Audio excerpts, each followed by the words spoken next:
cannot allow the Conservatives to take us back to the failed ideology of the past. Food essentials.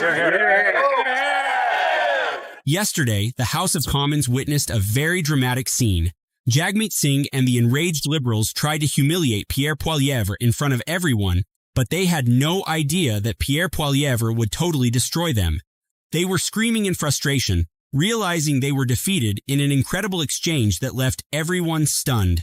In this unforgettable showdown, Pierre Poilievre demonstrated his unstoppable nature by providing persuasive arguments and showing that no one can defeat him. This confirms his unchallenged supremacy in the art of debate and his resilience in the face of opposition. Jagmeet Singh was furious and felt completely degraded, so what you're about to hear is very astonishing. Canadians in the former Liberal strongholds of Toronto and Montreal have now given their verdict. After 9 years, this Prime Minister is not worth the cost. Taxes up, costs up, crime's up, time's up. Mr. Speaker, isn't it time for Canadians to have a chance to render their verdict right across the country, electing a common sense Conservative government that will axe the tax, build the homes, fix the budget, and stop the crime? The Liberals have let people down again and again, and they are done. It's clear from the results of the election last night. The Liberals are done. Maybe it's because they keep on teaming up with the Conservatives to let greedy CEOs continue to rip off Canadians. In fact, inflation numbers show that grocery greed has driven up the food prices more than 21% in the past 3 years. Why did the Liberals team up with the Conservatives to protect greedy CEOs from a price cap on food essentials? Mr. Speaker, I am so glad to have the chance to talk about the economy. That is because today we had good news for Canadians. Inflation is back down to where it was before COVID hit. Inflation has been within the Bank of Canada's target range this whole year. Wages have outpaced inflation for 19 months in a row. But the Conservatives don't want to talk about it. They are so weak and spiteful that for them, good news for Canadians is bad news that they want to ignore. The Honourable Leader of the Opposition. Speaker, this incompetent finance minister would tell you that you should celebrate that after prices rising faster than at any time in 40 years, they continue to rise, just not as quickly. I'm sure the people living in tent encampments, or the record-smashing 2 million people lined up at food banks, or the 1 in 4 kids going to school hungry after 9 years of this government will be celebrating. But what we now find out is that it's worse than we thought. According to a document just released, the government's second carbon tax will cost $9 billion in lost GDP. Why won't we have a carbon tax election to decide? The Deputy Prime Minister and Minister of Finance. Mr. Speaker, I think we all know why the Conservatives are so panicked about an election. It's because they can see that the economic news is good. They can see that we are now back to exactly where we were before COVID hit. They can see the Bank of Canada has lowered interest rates 3 times in a row, and wages have been ahead of inflation for 19 months. That's good news for Canadians. It's bad news for Conservatives. And once again, I apologize. Normally, I would indicate out of respect to all members by saying the Honourable, and I forgot to do that in this case. The Honourable Leader of the Opposition. The bad news is we now have 1,800 homeless encampments in Ontario. Shame. 35 in Halifax alone. 2 million Canadians lined up at food banks after 9 years of NDP Liberal government. And now that we learn that on top of the $25 billion annual hit of the first carbon tax to our GDP, the second carbon tax will subtract another $9 billion a year. Over $35 billion in lost GDP. That's almost $2,000 per family. Why won't this costly NDP Liberal government allow Canadians to vote on the carbon tax? The Honourable Deputy Prime Minister and Minister of Finance. Mr. Speaker, I am so glad to have the chance to talk about housing because there is more good news Canadians should know about. And that is that we have extended to 30 years amortizations for all first-time home buyers. Bravo. That means more young Canadians can buy that first home and afford that mortgage. We've extended to 30 years amortizations for all new homes. That's to encourage what we know we all need, more homes built faster. But these weak and spiteful Conservatives cannot celebrate good news for Canadians because it's bad news for their partisan interests. Yes. Children are hungrier than ever after 9 years of the NDP Liberals. In fact, 25% of them are not getting enough food, and we now know why.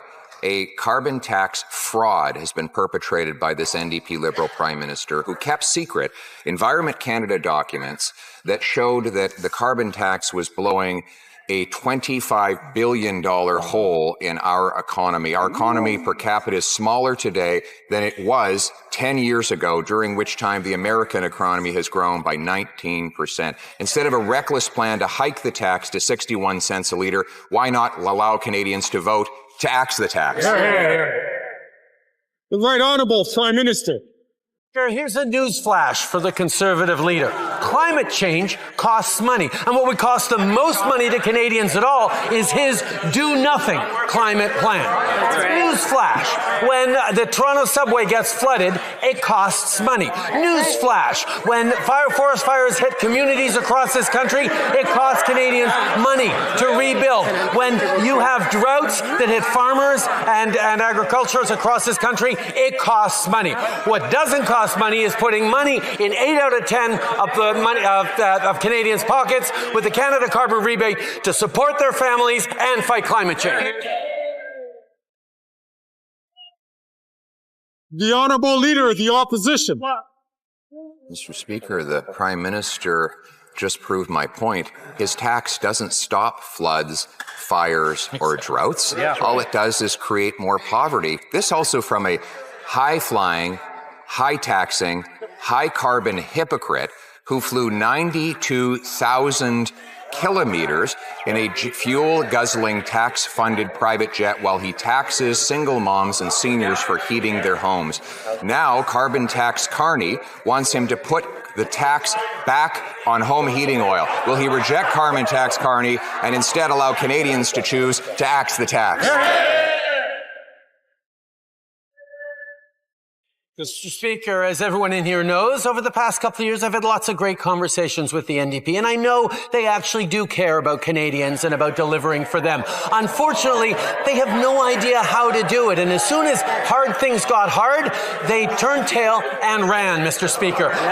Wanted to avoid the criticisms of the mean old Conservatives and tried to save themselves. Well, the reality, Mr. Speaker, is we know that hard things are hard. We're going to continue to deliver progressive solutions for Canadians because we're going to step up and fight for Canadians and not hide from the Conservatives.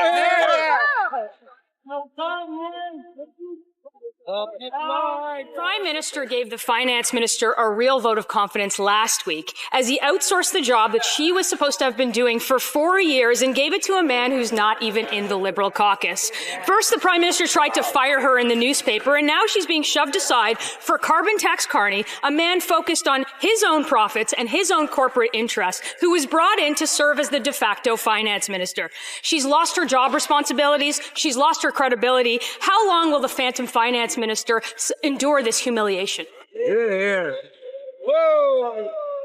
The Honourable Deputy Prime Minister and Minister of Finance.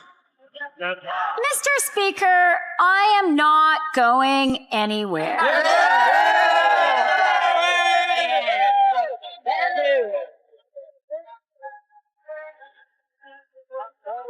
But I can understand why the Conservatives prefer to focus on personal mudslinging and attacks rather than to actually talk about the economy. They don't want to talk about inflation because it's been down in the target range for 7 months in a row. They don't want to talk about interest rates down 3 times in a row. All they can do is insult people. Who's going to tell her? She just got a demotion, and he hired a guy that's not even elected to do her job. Does anyone believe the carbon tax carney is going to tell the Prime Minister how to help a family afford groceries as the loudest cheerleader for carbon taxes ever?